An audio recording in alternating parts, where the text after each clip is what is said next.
Vice President. Was there evidence or documents submitted to your office to show how payments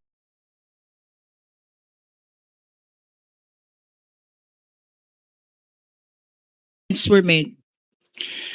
Ang tanging sinamit lang po nila in support of their payments po ay yung documentary evidence payments in the form of acknowledgement receipts. Okay.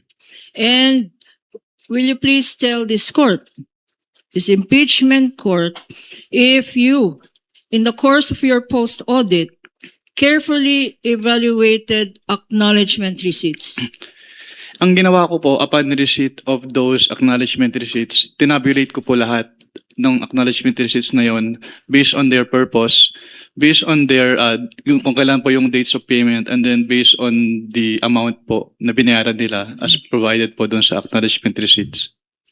You mentioned, Mr. Witness, that you prepared your own tabulation?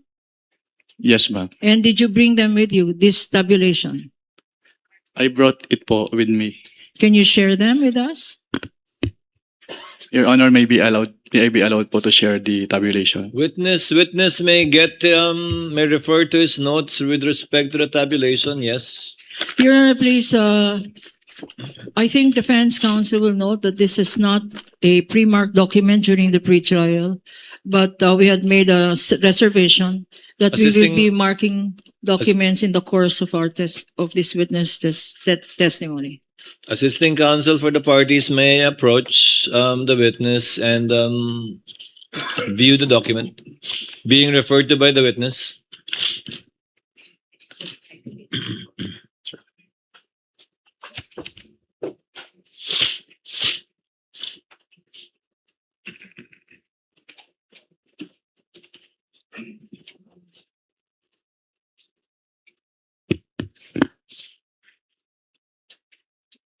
While counsel for the respondents are perusing the document, Your Honor, may we have this marked as Exhibit P-I-29? Later on, you may do so. The clerk of court is so instructed to make the corresponding marking after, in due course, rather. Witness may answer the question. Can you repeat the question po? Okay, Mr. Witness, you said earlier in answer to my question that you received acknowledgement receipts and that you made a tabulation. Kung ano-ano itong mga acknowledgement receipts. Yes, ma'am. Okay. We don't have a copy now and we reserve the right to provide counsel for the respondent a copy, but can you share with us your findings based on your notes or your tabulation? Based on my tabulation po, napansin ko na some of the payments were dated December 2023, which is beyond the scope po nung covered ng kanilang cash advances. And yun nga po, katulad nung nasabi ko kanina, may mga payment of rewards po sila, either in cash, in medicines, and in various goods. Pero wala na po silang sinamit na any document na support or evidence, document evidencing the success of the information gathering activity on account of the information given by the informer. And also, how did you prepare your tabulation? Noong time po na binigay sa akin yung acknowledgement receipts, doon ko po tinabulate yung payments based doon nga po sa purpose po ng payment, Okay. doon sa date po ng payment and the amount po na binayaran doon sa recipients. Will your tabulation show, and can you share with us if it does, ano ang sinabi mong mga purposes na naka-indicate? Yes po, nakalagay po sa tabulation ko yung purpose. Can you read from your notes, please?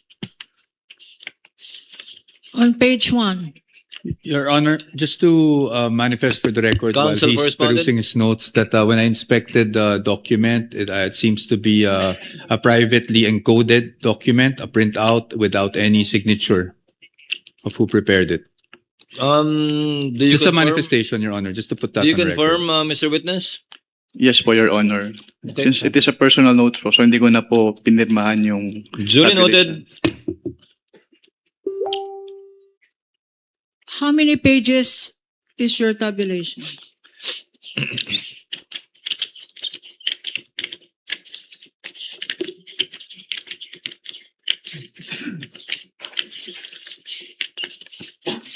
Nineteen pages po. Okay.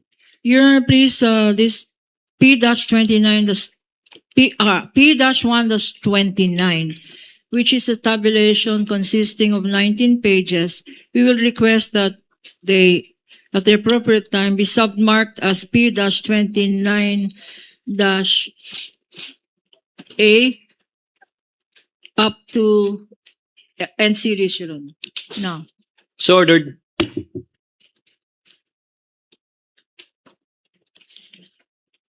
can you read from your tabulation? What is in page 1? How many names are there? Total, if you recall.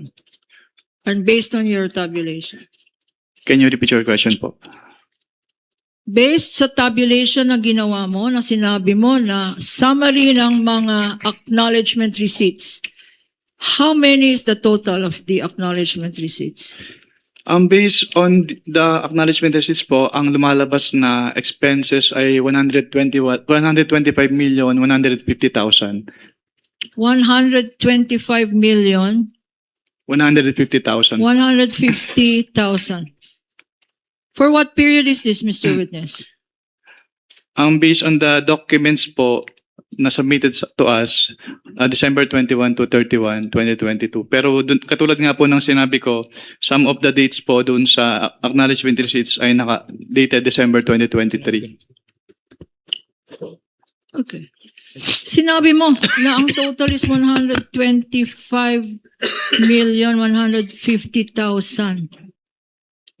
Magkano ba ang binigay na confidential funds?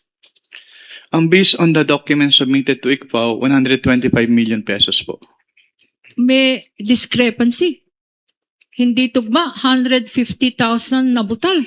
Based on the documents po, yes, may discrepancy po yung acknowledgement receipts and the accomplishment report. Okay. Thank you for your pointing that out. Ano pa ang dapat malaman namin sa tabulation mo?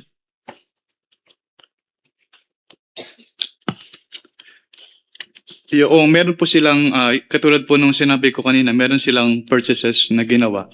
Pero yun nga po, supported lang po ng acknowledgement receipts instead of sales invoices or official receipts.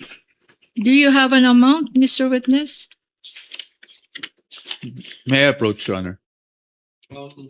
Counsel may do so.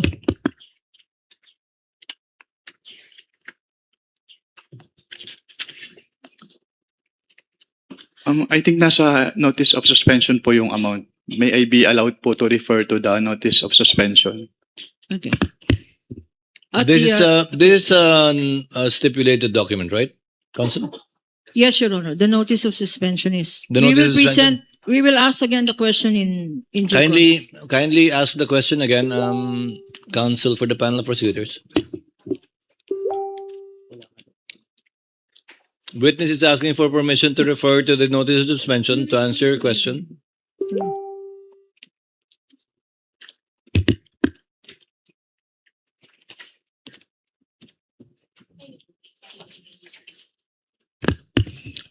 Assistant counsels may approach.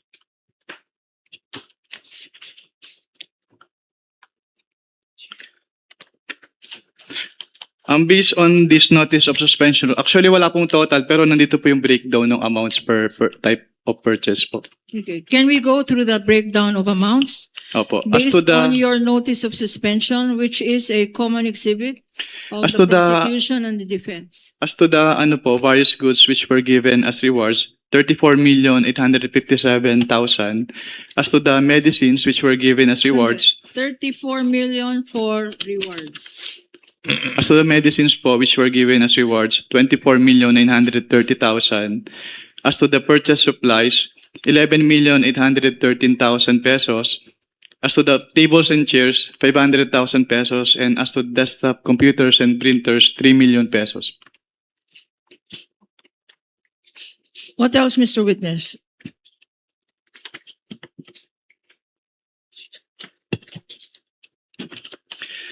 Hindi pa rin po nila pala sinubmit yung proof of submission noong revised accomplishment report to the Office of the President, the Senate President, and the Speaker of the House. Ngayon, if we show you a select few of these acknowledgement receipts, would you be able to identify them? Yes, ma'am. Your Honor, can we ask our attorney, Mark Peña? Can I mention his name because his mother daw is watching? Assisting counsels may approach for both Attorney parties. Mark Peña.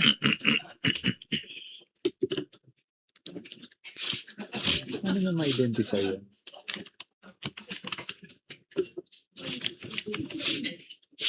Where is it? Your Honor, the witness is being presented for the record 845 acknowledgement receipts.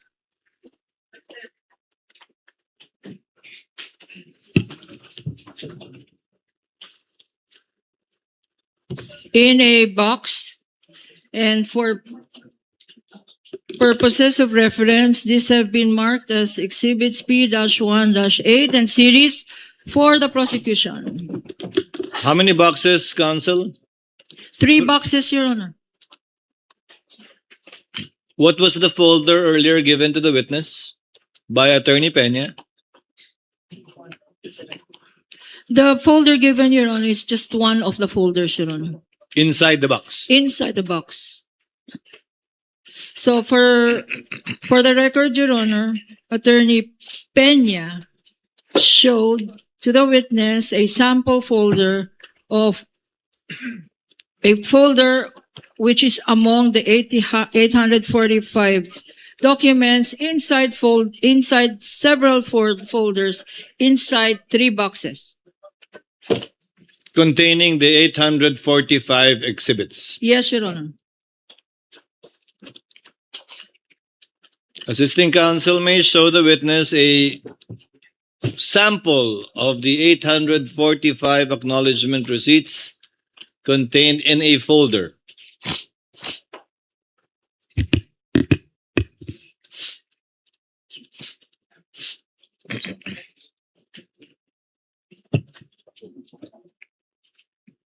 So, Mr. Wamal, is this one of the 845 documents that you examined in relation to acknowledgement receipts pertaining to confidential funds allegedly spent for the period covering December 21 to December 31, 2022?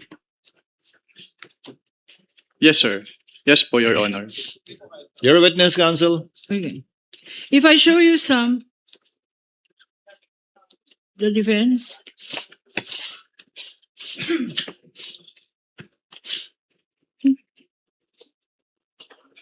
Could you please go over briefly the other folders?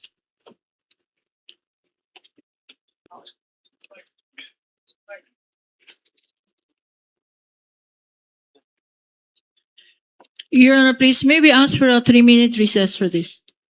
For what purpose, counsel? So you can go over the folders and so I can sit down.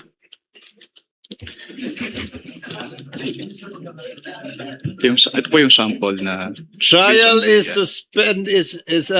suspended for how many minutes, counsel? 3 minutes then.